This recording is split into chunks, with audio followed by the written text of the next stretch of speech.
दोस्तों नमस्कार, स्वागत है आपका देश नीति पर। और आज हम लेकर आए हैं एक ऐसा राजनीतिक विश्लेषण जो अगर आपने समझ लिया तो भारतीय राजनीति में आने वाले अगले 10 सालों का चेहरा आपके सामने साफ हो जाएगा।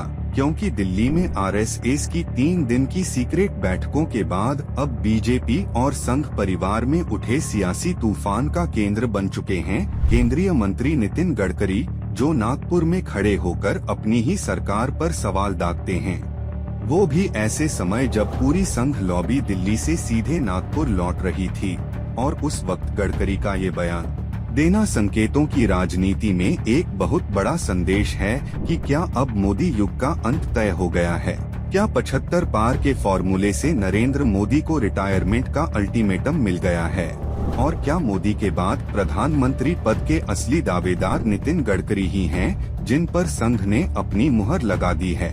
क्योंकि जिस प्रकार 4, 5 और 6 जुलाई को दिल्ली स्थित केशव कुंज में आरएसएस की शीर्ष स्तरीय बैठकें हुई, जिसमें बीजेपी अध्यक्ष के नाम से लेकर मोदी के उत्तराधिकारी तक पर गहन चर्चा हुई, उसमें ये तय किया गया कि बीजेपी के 75 पार रिटायरमेंट फॉर्मूले में कोई ढील नहीं दी जाएगी, यहाँ तक कि नरेंद्र मोदी के लिए भी नहीं।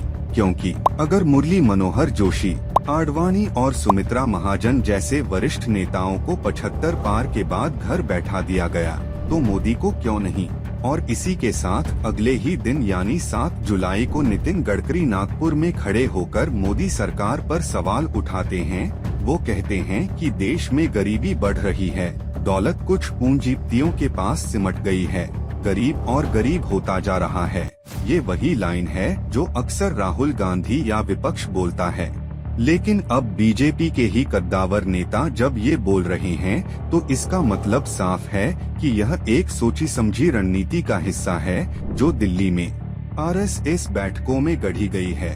क्योंकि नितिन गडकरी कोई छोटे नेता नहीं, वो शख्स हैं जिनकी स्वीकार्यता विपक्ष, संघ और पार्टी के अंदरूनी तबकों में सबसे ज्यादा है। और अगर कोई ऐसा चेहरा है जो नरेंद्र मोदी के बाद बीजेपी की साख को संभाल सकता है तो वो सिर्फ और सिर्फ नितिन गडकरी ही हो सकते हैं, जिनका संघ से सीधा संबंध है, जिनका नागपुर में घर है, जो सड़क से लेकर अर्थव्यवस्था तक पर विशेषज्ञ माने जाते हैं और जिन्हें लेकर कोई राजनीतिक ध्रुवीकरण नहीं होता।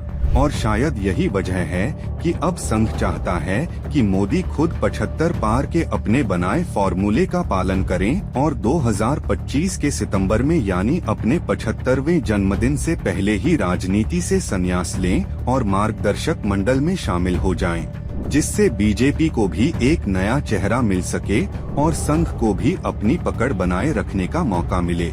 और गडकरी का नागपुर में बयान देना इस बात की पुष्टि करता है कि उन्हें दिल्ली बैठक में आगे की भूमिका के लिए तैयार किया गया है।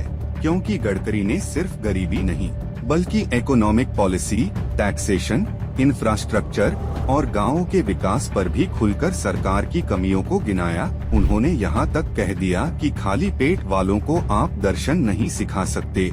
ये बात साफ बताती है कि गडकरी आम जनता की समस्याओं को समझते हैं और देश की राजनीति को नई दिशा देना चाहते हैं। और यही बात आरएसएस को भी चाहिए, क्योंकि मोदी शाह की जोड़ी अब संघ के लिए भी समस्या बनती जा रही है। जहां पार्टी अध्यक्ष तक का फैसला नागपुर के बजाय प्रधानमंत्री कार्यालय से तय होता है, संघ अब फिर से पार्टी पर अपनी पकड़ चाहता है और इसके लिए उसे एक ऐसा पीएम चाहिए जो खुद संघ की विचारधारा से जुड़ा हो। और गडकरी इस मामले में फिट बैठते हैं। वहीं बीजेपी के अंदरूनी सूत्रों की माने तो संघ केशव कुंज में हुई बैठकों में मोदी के उत्तराधिकारी के रूप में गडकरी का नाम सामने रखने के लिए तैयार हो चुका है।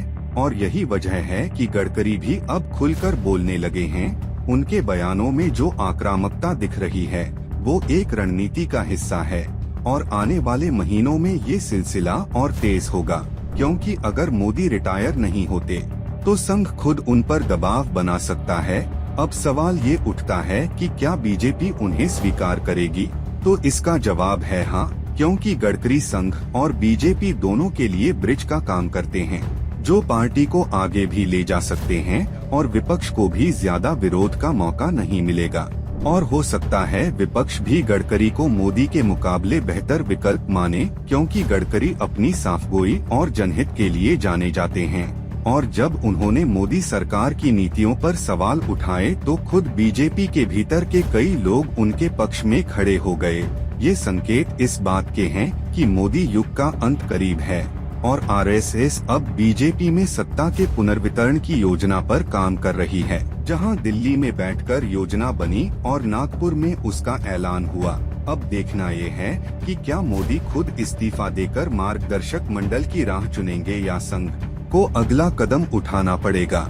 लेकिन एक बात तय है, अब नरेंद्र मोदी के बाद की राजनीति की स्क्रिप्ट लिखी जा रही है और उस स्क्रिप्ट में सबसे प्रमुख किरदार बनकर उभरे हैं नितिन गडकरी। क्या आप इस बात से सहमत हैं? क्या आप भी मानते हैं कि आरएसएस की पहली पसंद नितिन गडकरी हैं? अपनी राय हमें कमेंट में जरूर बताएं। इस वीडियो को शेयर करें ताकि देश का हर नागरिक जान सके कि भारत की राजनीति अब किस दिशा में जा रही है। और देश नीति को सब्सक्राइब करना न भूलें।